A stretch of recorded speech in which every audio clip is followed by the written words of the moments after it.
మంగమ్మ కేసీఆర్ గురించి మేము దేనికైనా సిద్ధంగా ఉంటాం. కవితక్కని ఎందుకని 5 గ్యారెంటీలు ఇస్తాడు. ఏ గ్యారెంటీ చేసిన బస్సులు పెట్టి తన్నుకొని గుర్తుకొని కేసీఆర్ గురించి మేము ప్రాణాలైనా తెగిస్తాం. ప్రాణాలైనా ఓడిస్తాం. ఏం చేసిందైనా మొదటి దానికి ఇదైతే ఏం చేసిందైనా ఆడలో బస్సులు పెట్టి తన్నుకొని గుర్తుకొని ఏం చేసిందైనా 5,000 ఇస్తాడు. ఏమి ఇచ్చిండు? బస్సులు తన్నుకొని గుర్తుకొని తిండు. మా కేసీఆర్ అందరం ఆయన కోసం మేము ప్రాణాలకైనా తెగిస్తుంటాం. మా కేసీఆర్ రావాలి మాకు.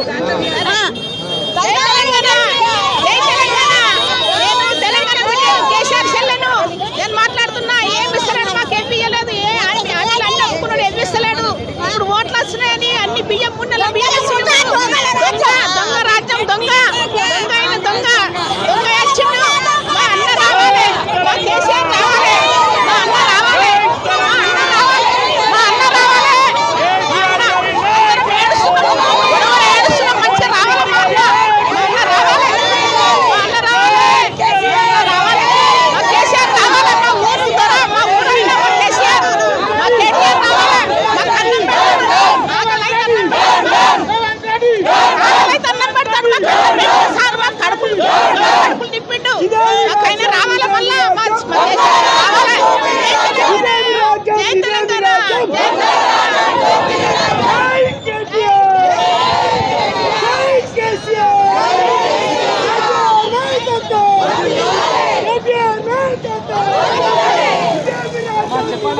మాది సిరిసిల్ల నుంచి వచ్చాము.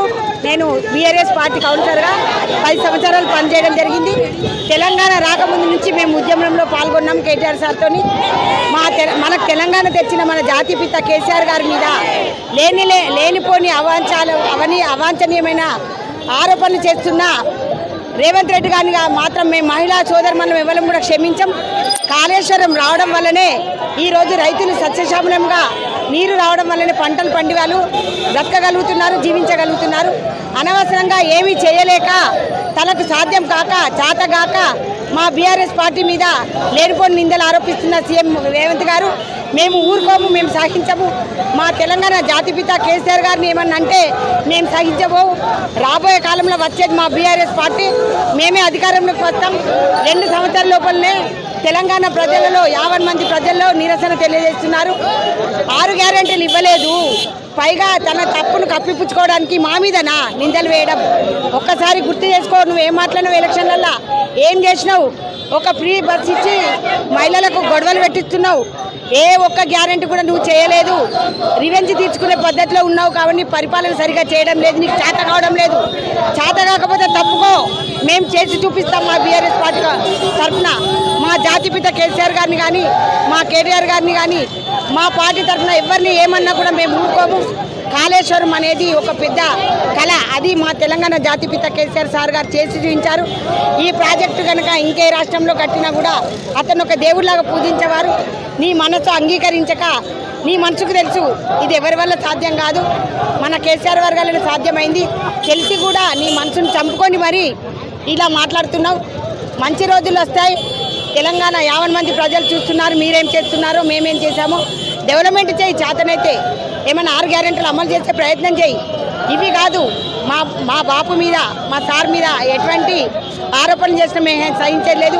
మా మహిళా లోకం అయితేనేమి, మా బీఆర్ఎస్ పార్టీ కార్యకర్తలం అయితేనేమి సహించాం, ఊరుకోం. మేము పెద్ద ఎత్తున ఉవ్వెత్తున లేచి మేము ధర్నాలకు కూడా సిద్ధపడతాం.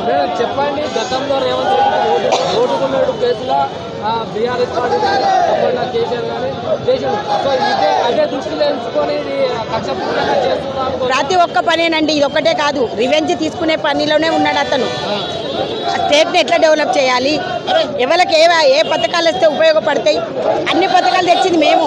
మహిళలకు పెద్దపీట వేస్తూ ఎన్ని పథకాలు తీసుకొచ్చాం. నేనే ఒక కౌన్సిలర్గా ఎన్నో షాదీ ముబారక్ చెక్కులు, కళ్యాణ లక్ష్మి చెక్కులు, సీఎం రిలీఫ్ ఫండ్ చెక్కులు, ఇందిరం ఇవి మేము కేసీఆర్ నగర్ కట్టి ఇల్లు ఇచ్చినాం. ఇందిరం ఇళ్ళని ప్లేసుకు పైసలు తీసుకొని ఇల్లు కట్టేయకుండా అసంపూర్తిగా మిగిలిస్తే మేము ఇల్లు కట్టి ఎంతోమందికి ఇల్లు ఇచ్చినాం. ఎన్ని పథకాలు, ఎంత డెవలప్మెంట్ నా చేతుల మీద ఒక కౌన్సిలర్గా ఎన్నో చేసిన. అటువంటిది స్టేట్ లెవెల్లో మన ముఖ్యమంత్రి గారు, మా మాజీ మంత్రివర్యులు కేటీఆర్ గారు కూడా చాలా డెవలప్ చేశారు. చాలా చేశాము. వాళ్ళు తను రివెంజ్ తీసుకునే పద్ధతి తప్ప తన దగ్గర వేరేం లేదు. అయితే ఇది అన్ని పరిపాలన చేతగాక మొత్తం డైవర్సర్ పాలిటిక్స్ అనుకోసాయి. అంతే 100% అతనికి పరిపాలన చేతనైతే లేదు. నీది మంచి మనసు ఉంటే మా దగ్గర సలహాలు తీసుకో, మా కేసీఆర్ గారి దగ్గర సలహాలు తీసుకో. మా మాజీ మంత్రివర్యులు ఉన్నారు, చాలా మంది అనుభవం ఉన్న వాళ్ళు ఉన్నారు. మేము ఇవ్వడానికి సిద్ధంగా ఉన్నాం. మేము ప్రతిపక్ష పార్టీలో ఉన్నా కూడా డెవలప్మెంట్లో మేము సహకరిస్తాం. కావాలంటే మా అనుభవజ్ఞులు ఎంతోమంది ఉన్నారు, మీకు సలహాలు ఇస్తారు. పాటించండి, డెవలప్ చేయండి. మీకు అవకాశం వచ్చింది, ప్రజలు మిమ్మల్ని ఆశీర్వదించారు.